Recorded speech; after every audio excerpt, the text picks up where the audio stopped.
Hi guys, welcome to our channel. ప్రస్తుతం మనతో పాటు దాము బాలాజీ గారు, సీనియర్ జర్నలిస్ట్ ఉన్నారు. వారితో ఒకసారి మాట్లాడదాం. సార్ నమస్కారం. సార్ నమస్తే. సార్, వాలంటీర్లు అందరూ కూడా మన డిప్యూటీ సీఎం పవన్ కళ్యాణ్ గారి పైన హైకోర్టులో కేసు వేశారు. సార్ ఇప్పుడు సంచలనంగా మారింది. అసలు ఎందుకు కేసు వేశారు అన్న కోణంలో కూడా చర్చించుకోవడం మొదలు పెట్టారు. సార్ గతంలో జగన్మోహన్ రెడ్డి గారి పైన కూడా గుంటూరు కోర్టులో కేసు వేశారు. ఆ కేసు ఏమైంది? మరి ఇప్పుడు పవన్ కళ్యాణ్ గారి మీద ఎందుకు కేసు పెట్టారు? ఏం జరుగుతుంది సార్ అసలు? జగన్ ప్రభుత్వంలో వాలంటీర్ల మీద పవన్ కళ్యాణ్ కానీ చంద్రబాబు కానీ వీళ్ళు తీవ్రంగా బిగినింగ్ లో విరుచుకుపడ్డారు. అంటే జగన్ బలాల్లో ఒకటి వాలంటరీ వ్యవస్థ బలమైంది.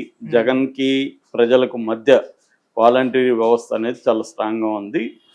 ఎందుకంటే కరోనా టైంలో కావచ్చు, వివిధ పథకాలని లబ్ధిదారులకు అందించడంలో కావచ్చు, వాలంటీర్లు అనేవాళ్ళు చాలా గట్టిగా పనిచేస్తున్నారు. జగన్ తీసుకొచ్చిన గొప్ప వ్యవస్థ వాలంటీర్ వ్యవస్థ అన్న ఇది వచ్చింది. జనంలో కూడా వాలంటీర్ల పట్ల ఓవరాల్గా పాజిటివ్ ఇది ఉంది. 50 ఇండ్లకి ఒక వాలంటీర్ ఉండడం, వాళ్ళ 50 ఇండ్లలో ఏ అవసరాలు వచ్చిన వాలంటీర్ పోయి తీసుకోవడం, ఇవన్నీ జరిగాయి. వాళ్ళని ఆ వాలంటీర్ వ్యవస్థను బ్రేక్ చేయాలనేది తెలుగుదేశం, జనసేన, బీజేపీ కూటమి లక్ష్యంగా ఉండింది. ఎప్పుడైనా అంతే ప్రత్యర్థి బలాల్ని ఎలా బలహీనపరచాలనేవి అన్ని రాజకీయ పార్టీలు చేసే పనే.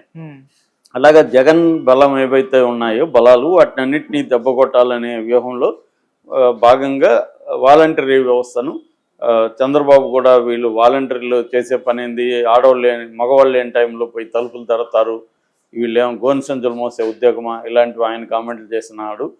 దాని తర్వాత పవన్ కళ్యాణ్ ఎక్స్ట్రీమ్కి వెళ్ళిపోయి ఎవరు చేయని ధైర్యం చేసి పవన్ కళ్యాణ్ అసలు ఆంధ్రప్రదేశ్లో దాదాపు 33,000 మంది మహిళలు మిస్సింగ్ అయ్యారు, వాళ్ళు ట్రాఫికింగ్కి అమ్మేశారు వాళ్ళని. దీనికి ప్రధాన కారణం వాలంటీర్లే. వాలంటీర్లు ప్రతి ఇంటికి వెళ్ళి అక్కడ ఎవరెవరు స్త్రీలు ఉన్నారు, ఒంటరి స్త్రీలు ఎవరెవరు ఉన్నారు, ఆ డేటా అంతా సంఘ విద్రోహ శక్తులకు ఇచ్చారు. సంఘ విద్రోహ శక్తులు వీళ్ళని మిస్సింగ్ చేసుకెళ్లారు. ఇది నాకు కేంద్ర నిఘా సంస్థలే నాకు చెప్పాయి అని పవన్ కళ్యాణ్ అన్నాడు. ఇప్పుడు ఆయన మీద సీరియస్ విమర్శలు కూడా వచ్చాయి. కేంద్ర నిఘా సంస్థలు ఈయనకెందుకు చెప్తాయి, స్టేట్ గవర్నమెంట్కి, హోమ్ డిపార్ట్మెంట్కి చెప్పాలి కదా అనేది ఒకటి. రెండోది ఈయనకి ఒకవేళ వచ్చుంటే ఈయన పోలీసులకి చెప్పాలి తప్ప ఈయన బహిరంగంగా ఎలా మాట్లాడతాడు అనేది ఒకటి. రెండోది ఈయన దగ్గర ఆధారాలు ఏంటి, ఏ స్టేషన్లో ఎక్కడెక్కడ అయ్యారు, అసలు 30,000 మంది అయ్యే ఛాన్స్ ఉందా, మొత్తం డేటా ఏం చెప్తుంది, ఇవన్నీ మిస్సింగ్ వేరు, ట్రాఫికింగ్ వేరు. మిస్సింగ్ అంతా కూడా ట్రాఫికింగ్ కాదు. ఇప్పుడు ఎవరైనా ఒక అమ్మాయి ఇంకొక అబ్బాయితో అఫేర్ పెట్టుకుని లవ్ చేసి పారిపోతే కూడా వాళ్ళ ఫ్యామిలీ వాళ్ళు మిస్సింగ్ అనే కేసు పెడతారు, మళ్ళీ వాళ్ళు వస్తారు, ఈ మిస్సింగ్ కేసు అలాగే ఉండిపోతుంది. కాబట్టి మిస్సింగ్ అన్నీ కూడా ట్రాఫికింగ్ కాదు. ట్రాఫికింగ్ అంటే పిల్లల్ని కానీ మహిళల్ని కానీ తీసుకెళ్ళిపోయి వివిధ రకాల పర్పస్లకు అమ్మేయడం. అందులో ఒకటి బ్రోతలింగ్, దీనికి అమ్మేయడం, ప్రాస్టిట్యూట్స్గా మార్చేయడం. పిల్లల్ని అయితే హోటళ్ళల్లో లేకపోతే మిగతా వాటిలో పని వాళ్ళగానో భిక్షగాళ్ళుగానో మార్చడం, ఇలాగ రకరకాల పద్ధతులు ఈ ట్రాఫికింగ్ అనేది జరుగుతుంది, human trafficking. So Pavan Kalyan అది ఒక తేనె తుట్టెను కదిపినట్టు అయింది. దాంతో రాష్ట్ర వ్యాప్తంగా వాలంటీర్లు విధుల్లోకి వచ్చారు. దాని తర్వాత తమ తప్పు తెలుసుకొని పవన్ కళ్యాణ్ కానీ చంద్రబాబు కానీ మేము అలా అనలేదు ఇలా అనలేదు అని సర్దుకున్నారు. దాని తర్వాత చంద్రబాబు ఇంకా ఒక మాస్టర్ స్ట్రోక్తో మేము జగన్ మీకు అన్యాయం చేస్తున్నాడు, మీ దగ్గర సేవలు తీసుకొని 5,000 ఇస్తున్నాడు, మేము వస్తే 10,000 ఇస్తాము అనేది ఆయన అనౌన్స్ చేశాడు. దాంతో వాలంటీర్లలో మంచిది వచ్చింది. అయితే జగన్ తరఫున కొంతమంది రిజైన్ కూడా, ఒక 90,000 మందికి పైన రిజైన్ కూడా చేశారు. కొంతమందిని జగనే కూడా రిజైన్ చేయించాడని కూడా అంటారు. మేము వస్తే మీకు ఇంకా పర్మనెంట్ చేస్తాం ఏదో చెప్పి. సో ఏదేమైనా వాలంటీర్లని బలాన్ని అయితే పవన్ కళ్యాణ్, చంద్రబాబు దెబ్బ కొట్టగలిగారు. అందుకని ఎన్నికల్లో వాలంటీర్ వ్యవస్థ అనేది పనిచేయలేదు. పైగా జగన్ వేరే వ్యవస్థ కూడా జగన్ డెవలప్ చేయలే, వాలంటీర్లనే నమ్ముకొని కూర్చున్నాడు. దాన్ని దెబ్బ కొట్టేశారు వీళ్ళు. జగన్ ఎప్పుడైనా కూడా పార్టీ నిర్మాణాన్ని నమ్ముకొని కార్యకర్తలు నమ్ముకొని ఉంటే కార్యకర్తలు దెబ్బ కొట్టడం అంత ఈజీ కాదు. వాళ్ళు కార్యకర్తలు కాదు, కానీ కార్యకర్తలు అన్నట్టుగా కూడా వీళ్ళు ప్రచారం చేశారు. నిజమైన వైసీపీ కార్యకర్తలకేమో అన్యాయం జరిగింది. ఎందుకంటే వాళ్ళ రోలు గ్రామాల్లో తీసేశారు కాబట్టి వాళ్ళ కంట్రోల్ పోయింది. కంట్రోల్ ఉన్నది ఎవరు, వాలంటీర్లేమో ఈయన దెబ్బ కొట్టగలిగారు చంద్రబాబు, పవన్ కళ్యాణ్. దాంతో వాలంటీర్ వ్యవస్థ జగన్కు ఉపయోగపడలేదు. పోనీ ఆ తర్వాత అన్న చంద్రబాబు ఈ విషయంలో మాట నిలుపుకున్నా అంటే ఇప్పటికి 6 నెలలు అయిపోయింది. ఇప్పటి వరకు వాలంటీర్లకి తను ఇస్తానన్న 10,000 ఇవ్వలేదు. జగన్ ఇచ్చిన 5,000 లేదు. అసలు వాళ్ళకి ఉద్యోగాలే లేవు. అంటే అసలు మీరు లీగల్గా మిమ్మల్ని ఆల్రెడీ జగనే రద్దు చేసిస్తాడు. అది ఒప్పందం 1990 నుంచి 2024 వరకే ఉండింది, అయిపోయింది అక్కడ. సో మిమ్మల్ని మళ్ళీ నేను తీసుకోలేననేది వీళ్ళు ఫస్ట్ నాంచారు, ఫస్ట్ ఏవో చెప్పారు, మెల్లమెల్లగా చేతులు ఎత్తేస్తారు. ఇప్పుడు వాలంటీర్లు రాష్ట్ర వ్యాప్తంగా ఆందోళన చేస్తున్నారు, ఆవేదన వ్యక్తం చేస్తున్నారు, మేము మోసపోయాము అని చెప్తున్నారు. కానీ వాళ్ళకైతే చంద్రబాబు ఇచ్చే పరిస్థితులు ఆల్రెడీ పెన్షన్ 6 నెలల్లో వాలంటీర్ లేకుండా పెన్షన్ ఇవ్వచ్చు అనేది సచివాలయ ఉద్యోగుల్ని పెట్టుకొని చేసేసుకున్నారు. ఇప్పుడు ఇంకా వాలంటీర్ల అవసరం లేదు అనేది తేలిపోయింది. ప్రజలు కూడా ఇంకా అలవాటైపోతే ప్రజలు ఎవరినైనా మర్చిపోతారు కదా, అలాగా మర్చిపోయారు.